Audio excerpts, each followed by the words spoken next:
Is he okay? No, he's dead. Oh, what? No, sorry, he's suffering from a severe lack of making any sort of content. He tried to watch The Beast from 20,000 Fathoms, but he's under the impression that it's boring. My God.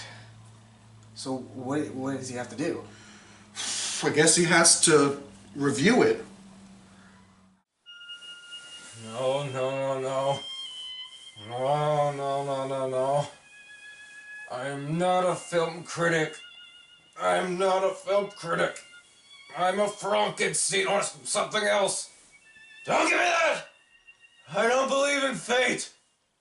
And I won't say it. Okay, you win. I'll say it. Destiny! No escaping destiny! No escape!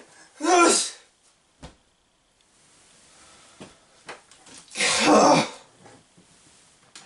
was having a nightmare. Oh, what the hell else do I have going on?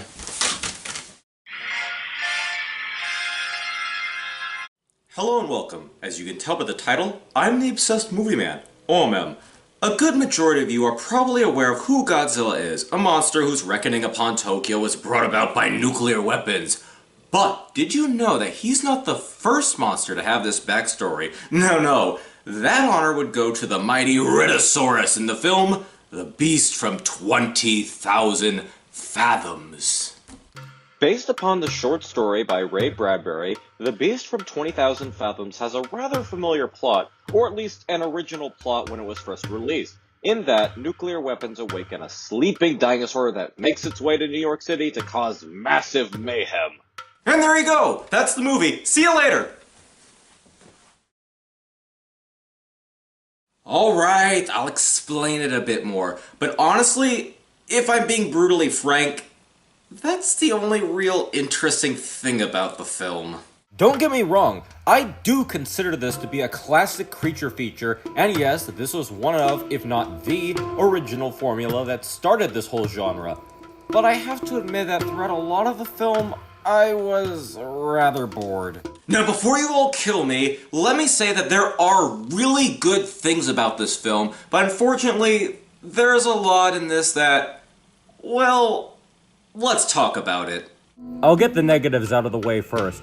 The plot and characters are not interesting in the slightest. While the concept of the story is great, it's the characters and pacing that drag this movie down to... Shall we say...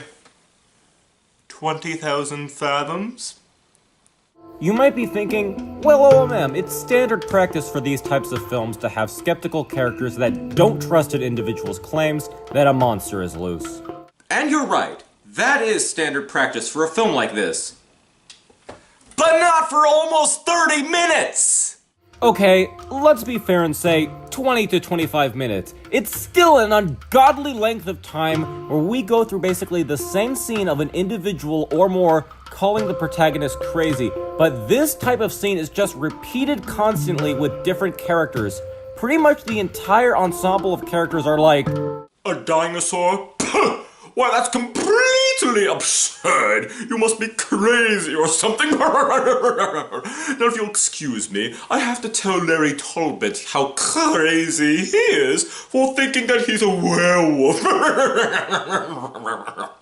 What I'm trying to say is that even for a film like this, it goes on for so long that it almost feels like there should be commentary from the MST3K crew.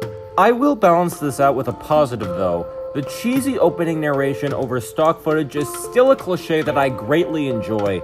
Yeah, it's not the first to do this, at least I don't think, but regardless, that's something that's still welcome.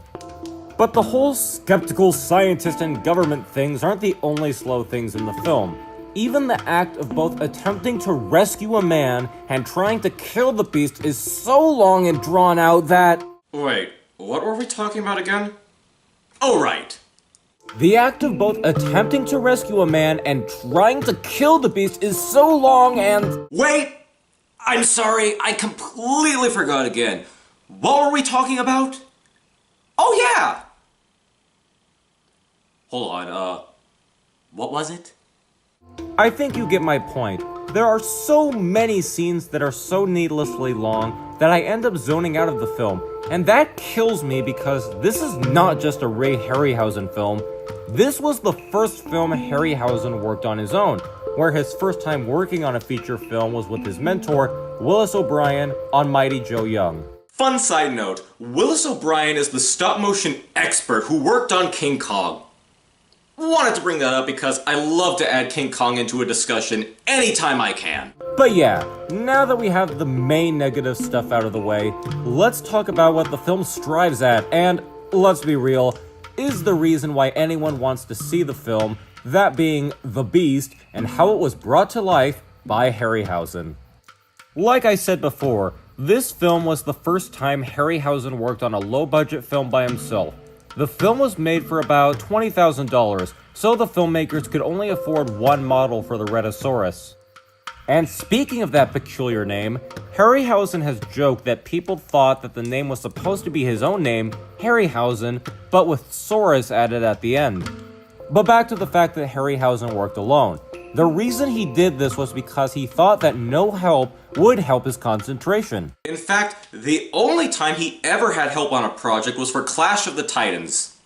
The original, of course, not whatever the hell that remake was. It's probably obvious that the Rhedosaurus was not a real dinosaur, and Harryhausen has admitted that he wanted to make something different than the typical body of a dinosaur, which I think was a wise choice, and helped this film stand out from other stop-motion films that would use dinosaurs and eventually kind of mesh into being forgettable. The Rhedosaurus, however, was anything but forgettable.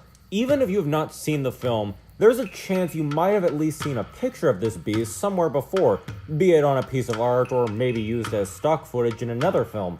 But whatever the case, it's still an impressive design.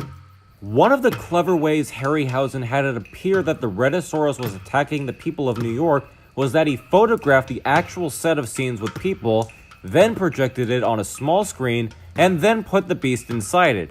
So, through a matting process, the beast could then appear to be in New York. After this, Harryhausen would continue to use this process throughout the 16 films he made. And another fun piece of trivia, though not fun for the filmmakers, was that since the film was made independently, costing somewhere around $20,000, it was sold to Warner Brothers for around $45,000.